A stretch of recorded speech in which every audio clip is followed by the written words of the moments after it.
विषयामध्ये इंग्रजी विषयामध्ये तुम्हाला डायरेक्शन्स आणि सब डायरेक्शन्स वरती प्रश्न विचारला जातो. डायरेक्शन म्हणजे दिशा, सब डायरेक्शन म्हणजे उपदिशा. आता दिशा माहिती आहेत ना तुम्हाला, कोणत्या कोणत्या आहेत सांगा पटापटा.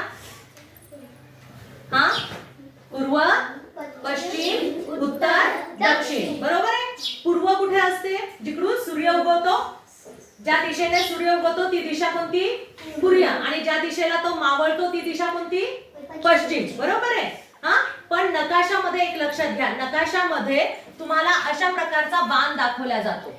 हा, ही जी वरची बाजू असते ही वरची बाजू कधी पण नॉर्थ साइड दाखवली जाते. कोणती साइड? नॉर्थ म्हणजे उत्तर दिशा. वरती बाजू कोणती असती? उत्तर. बरोबर. आणि खालची बाजू कोणती असती? साऊथ, दक्षिण. आणि इकडे जो उजवा हात आहे, उजव्या दिशेला कोणती दिशा असते मग? पूर्व. आणि डाव्या हाताला कोणती दिशा असते? North, sorry west. डाव्या हाताला कोणती असते? पश्चिम. हा, जिकडे सूर्य मावळतो. आता हे तुमच्या लक्षात राहिलं पाहिजे की वरची दिशा कोणती आहे? उत्तर. खालची दिशा साऊथ म्हणजे दक्षिण. उजव्या हाताला ईस्ट म्हणजे पूर्व आणि डाव्या हाताला वेस्ट म्हणजे पश्चिम. तसाच तुम्हाला प्रश्न विचारला जातो की वरती एक जर तुम्हाला बाण इथे विचारला, हा बाण कोणत्या दिशेला जातोय? वरच्या दिशेला म्हणजे अप साइड. बरोबर. किंवा अप, तुम्ही काय म्हणू शकता इथे? अप किंवा अप साइड. बरोबर. जर तिथे ऑप्शन मध्ये तुम्हाला दिशा दिल्या असतील तर तुम्ही काय म्हणणार? वरती जाणारा बाण कुठे असतो? उत्तरेला. कुठे असतो? उत्तरेला म्हणजे नॉर्थ.